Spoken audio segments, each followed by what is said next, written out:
ನಮಸ್ಕಾರ, ವನಶ್ರೀ ಚಾನಲ್ಗೆ ಸ್ವಾಗತ. ವಿಡಿಯೋ ತಂದಾಯಿತು. ಬನ್ನಿ, ಇವತ್ತು ಗೌರಿ ಕಲ್ಯಾಣ ಸೀರಿಯಲ್ಲು ಶುಕ್ರವಾರದ ಎಪಿಸೋಡು ಹೇಗೆ ಮೂವ್ ಆಗುತ್ತೆ, ಏನು ಸ್ಟೋರಿ ನೋಡೋಣ. ವಿವೇಕು ಹಾಸಿಗೆನ ಹೆಂಡ್ತಿ ನೆಲದಲ್ಲಿ ಮಲಗ್ತಾಳಲ್ಲ ಅಂತೇಳ್ಬಿಟ್ಟು ಹಾಸಿಗೆನ ಕಷ್ಟಪಟ್ಟು ತಂದಿರ್ತಾನೆ.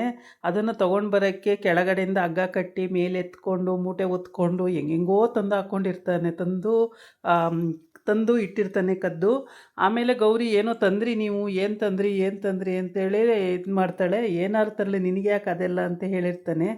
ರಾತ್ರಿ ಮಲಗುವಾಗ ಹಾಸಿಗೆ ಕೊಡ್ತಾನೆ, ಇದ್ರ ಮೇಲೆ ಮಲ್ಕೋ, ನಾನು ಅವತ್ತು ಒಂದು ದಿವಸ ಮಲ್ಕೊಂಡಿದ್ದೆ, ನನಗೆ ಅದ್ರದ್ದು ಏನು ಕಷ್ಟ ಅಂತ ಗೊತ್ತಾಯಿತು, ಅದಕ್ಕೇ ತಗೊಂಡು ಬಂದೆ ಅಂತ ಹೇಳ್ತಾನೆ. ಅಯ್ಯೋ, ನನ್ನ ಗಂಡಿಗೆ ಎಷ್ಟೊಂದು ಆಸೆ ಪಾಪ, ಹೆಂಡ್ತಿ ನೆಲದಲ್ಲಿ ಮಲಗ್ತಾಳೆ ಅಂತೇಳ್ಬಿಟ್ಟು ಬೆಡ್ ತಂದಿದ್ದಾರಲ್ಲ ಅಂತೇಳ್ಬಿಟ್ಟು ತುಂಬ ಖುಷಿಯಾಗಿ ಅವತ್ತು ಮಲ್ಕೋತಾಳೆ.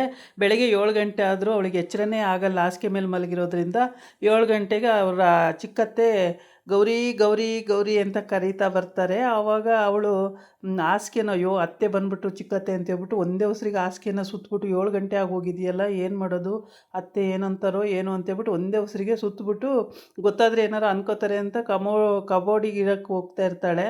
ಅಷ್ಟೊತ್ತಿಗೆ ವಿವೇಕ ಅಲ್ಲಿಂದ ಸ್ನಾನ ಬಂದಿದ್ದು ಜೋರೇ ಕೂಗಾಡೋಕ್ಕೆ ಸ್ಟಾರ್ಟ್ ಆಗ್ಬಿಡ್ತಾನೆ. ವಾಟರ್ ಫಿಕ್ ತಂದಿರ್ತಿದೆಯಲ್ಲ, ಬುದ್ಧಿ ಇದೆಯಾ ನಿನಗೆ? ಅಷ್ಟು ತಲೆ ಇಲ್ವಾ, ಅದಕ್ಕೆ ಮತ್ತೆ ಹೇಳೋದು ನಿನಗೆ ಅಂತೇಳಿ ಬೈತಾನೆ. ಆವಾಗ ಆಯಿತು ಬಿಡಿ ಅಂತೇಳಿ ತೆಗೆದು ಕೆಳಕ್ಕೆ ಎಸಿತಾಳೆ. ಕೆಳಕ್ಕೆ ಎಸೆದ ತಕ್ಷಣವೇ ಮತ್ತೆ ಅವರ ಚಿಕ್ಕಮ್ಮ ಗೌರಿ ಗೌರಿ ಅಂತ ಕೂಗಿಬಿಡ್ತಾರೆ. ಕೂಗಿದ ತಕ್ಷಣ, ಓ ಚಿಕ್ಕಮ್ಮ ಬಂದರು, ತೆಗಿ ಬೇಗ ಇಡು, ವಾಟ್ರ್ ಒಳಗಡೆ ಇಡು ಅಂತ. ನಾನು ಇಡಲ್ಲ, ಇಟ್ಟಾಗ ತೆಗೆದು ಕೆಳಗೆ ಹಾಕೊಂಡ್ರಿ, ಇವಾಗ ನಾನು ಇಡಲ್ಲ, ಏನಾರ ಮಾಡ್ಕೊಳ್ಳಿ ಅಂತ ಅಂತಾಳೆ.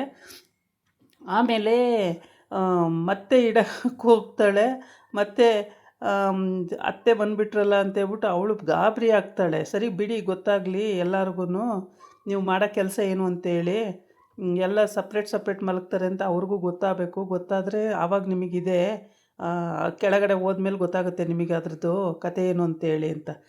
ಸುಮ್ಮನಿರು ನೀನೊಬ್ಳು, ಫಸ್ಟು ತೆಗೆದಿಡು ಅಂತಾನೆ. ಇಲ್ಲ ಇಡಲ್ಲ, ಬರಲಿ ಸುಮ್ಮನಿರಿ, ಚಿಕ್ಕತ್ತೆ ನೋಡಲಿ ಅಂತ.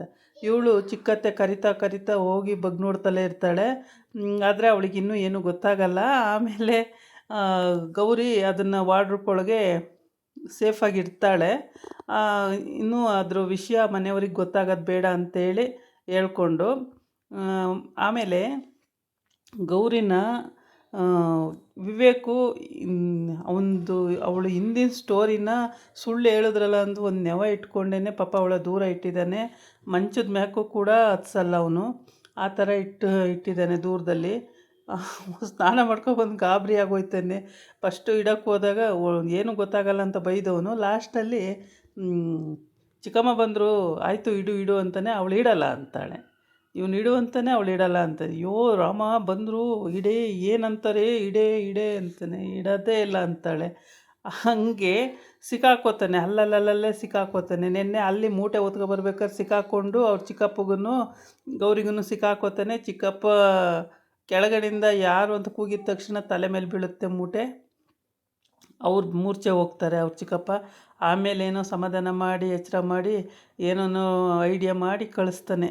ಫೈಲ್ ಬೇಕಂತೆ ಡ್ಯಾಡಿಗೆ, ಫಾರಿನ್ನಿಂದ ಹೇಳಿ ಕಳಿಸಿದ್ದಾರೆ, ಫಸ್ಟ್ ಫೈಲ್ ಹುಡ್ಕೋಗು ಚಿಕ್ಕಪ್ಪ ಅಂತೇಳಿ ಹೇಳಿ ಕಳಿಸ್ತಾನೆ. ಆಮೇಲೆ ಈ ಮೂಟೆನ ಎಳ್ಕೊಂಡು ಮೇಗೆ ತೊಗೊಂಡೋಗ್ತಾನೆ. ಮೇಯ್ನ್ ಡೋರಲ್ಲೇ ತೊಗೊಂಡೋಗ್ಬೇಕು ಅಂದ್ಕೊಂಡವನು. ಆದರೆ ಅವ್ರ ಮನೇಲಿ ಎಲ್ಲರೂ ಇರ್ತಾರೆ, ಅಮ್ಮ ಚಿಕ್ಕಮ್ಮ ಎಲ್ಲ ಅಜ್ಜಿ ತಾತ ಎಲ್ಲ ಇರ್ತಾರೆ.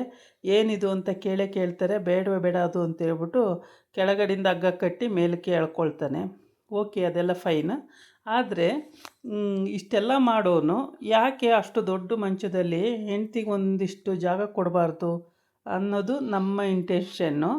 ಅದು ಎಲ್ಲಿವರೆಗೆ ಹೋಗುತ್ತೋ ಆ ಕತೆ ಗೊತ್ತಿಲ್ಲ. ಆದರೆ ವಿವೇಕ ತುಂಬ ಮುಂಗೋಪಿ, ಅಷ್ಟೇ ಸ್ಮೂತು.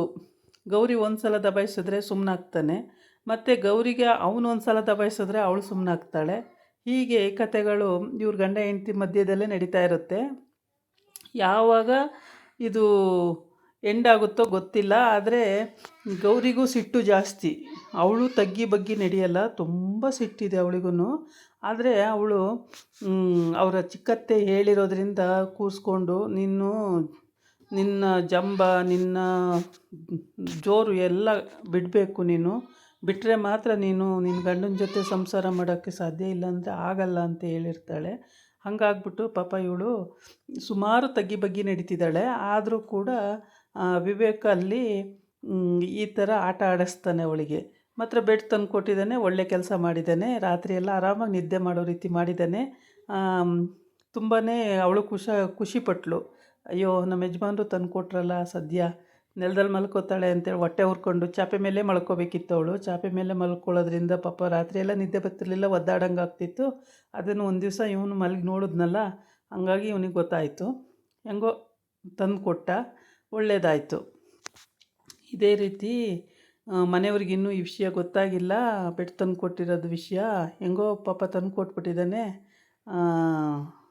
ಚೆನ್ನಾಗಿದೆ ಬೆಡ್ಡು. ಇದಾಗಿತ್ತು ಇವತ್ತಿನ ವೀಡಿಯೋ. ನಾಳೆ ಇನ್ನೊಂದು ವೀಡಿಯೋ ಜೊತೆ ಬರ್ತೀನಿ. ನಮಸ್ಕಾರ.